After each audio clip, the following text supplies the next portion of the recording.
la vraie délivrance, c'est l'esprit. J'ai décidé dans mon esprit. Ça là, je ne fais plus. Amen. La vraie délivrance, c'est dans l'esprit que ça se passe. Quand on te délivre, ce n'est pas ton corps qui est délivré. C'est ton esprit, ta mentalité, c'est ça qui est délivré.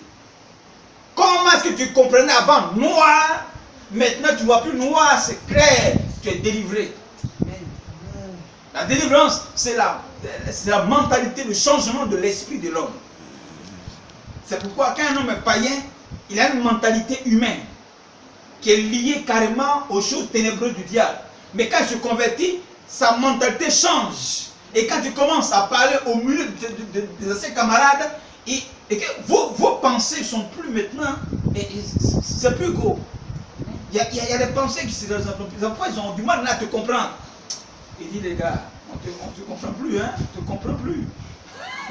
On te comprend plus, tu es bizarre maintenant, on te comprend quoi, quoi même, on ne te comprend plus. Il parle de l'esprit qui a changé en toi. C'est-à-dire que ton esprit est délivré.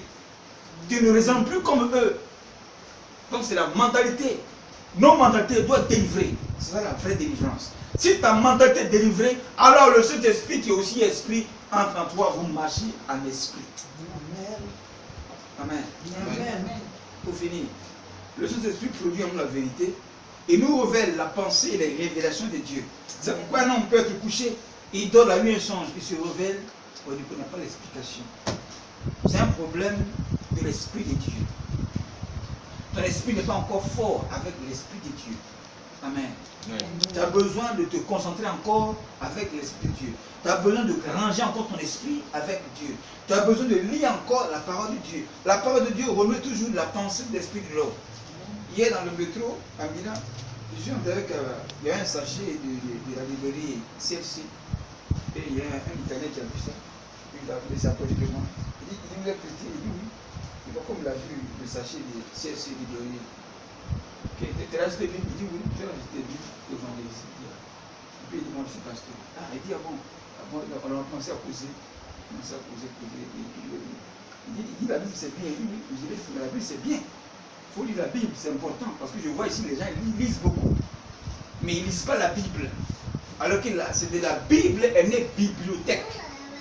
De la Bible est née bibliothèque. Donc, tous les livres là ont leur source à la Bible.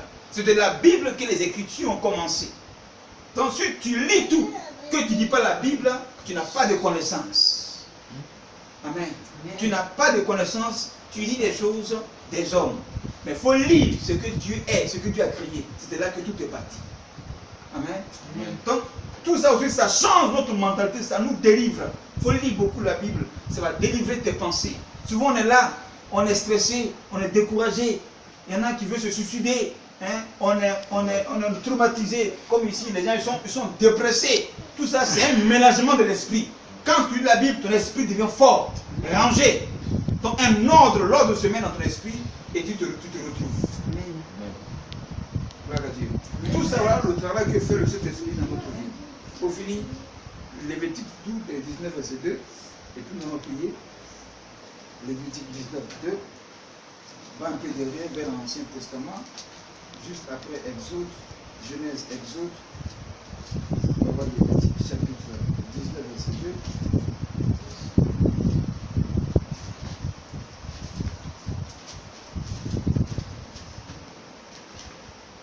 Lévitique 19, 2. Tu as trouvé? Il dit, l'Éternel parla à Moïse et dit, parle à toute l'assemblée des enfants d'Israël et tu leur diras, soyez saints, car je suis saint, moi l'Éternel votre Dieu. Amen. Soyez saints, car je suis saint, moi l'Éternel votre Dieu. Dieu est saint. Amen. Voilà pourquoi il y a le Saint-Esprit. Donc si nous sommes saints, ça veut dire que Dieu peut marcher avec nous. Amen. Dieu est pur. Et nous devons aussi marcher dans la pureté. Amen. Dieu est saint, nous devons être aussi des esprits. Amen. Pourquoi Dieu dit soyez saints? Parce que votre Père est saint. Parce qu'il est esprit. Donc, si nous restons simplement à l'étape de l'homme créé charnellement, le diable va nous détruire. En un mot, voilà ce que je peux dire. Pourquoi est-ce que le Saint-Esprit est venu sur les apôtres? Parce qu'ils avaient peur. La peur vient de la chair. Avec la peur, on ne peut pas servir Dieu. Avec la peur, tu peux prier pour un malade et puis il va être guéri. Je ne crois pas qu'il va être guéri, mais pourquoi tu pries? Si tu ne crois pas que Dieu peut les guérir, bon, il ne faut pas te fatiguer. Bon, tu as la Bible en main.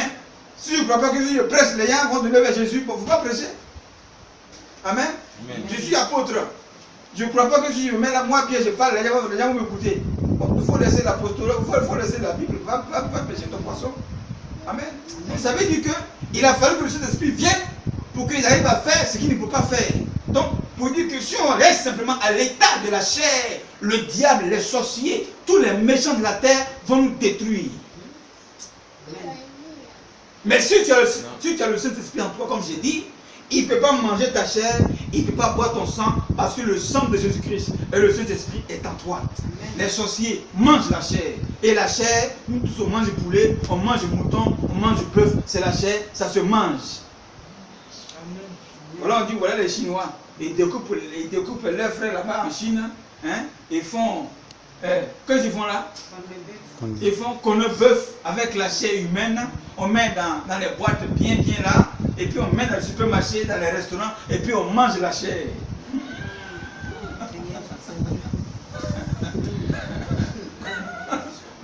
On mange la chair. Spirituellement, c'est comme ça se passe. Quand il n'y a pas le Saint-Esprit, il n'y a pas le sang de Jésus en toi, tu as une chair à manger, et ça se mange. Donc pour ne pas qu'on te mange, soyez saint comme votre Père est saint, soyez esprit comme il est esprit. Si tu es esprit, un sorcier ne peut pas te manger. Quand il te voit à distance, c'est lui qui fuit, parce qu'il voit le feu qui arrive vers lui. Ton esprit est trop fort, on ne peut pas te contrôler. Lève-toi en prière.